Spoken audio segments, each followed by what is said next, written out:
এইখন আইটেন আনিছিলোঁ এইখন অনাৰ পাছতে বুকিং কৰিছিল হেৰি চিপাঝাৰৰ পৰা চিপাঝাৰ আছিল চিপাঝাৰৰ পৰা বুকিং কৰিছিল বাকী গাড়ীখন দেখাই দিছোঁ অকণমান এণ্ট্ৰিঅ'ৰ 2016 চনৰ আছিলে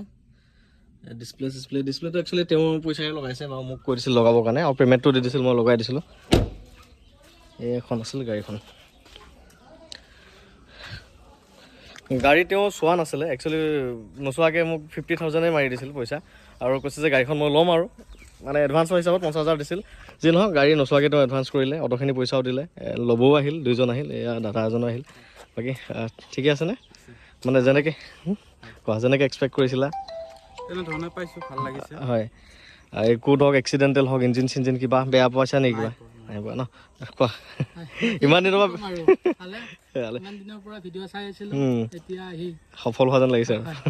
বাকী নতুন গাড়ীৰ শুভেচ্ছা থাকিল দুইজনলৈকে হ'ব গামোচাখন পিন্ধাই দিয়া চ' আইটেনখন যাব এতিয়া হেৰিলে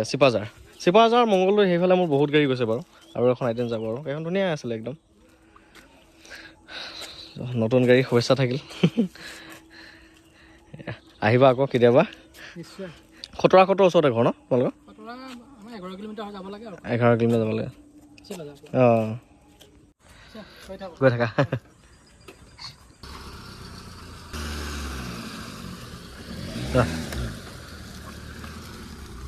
চ' আইটেন বাই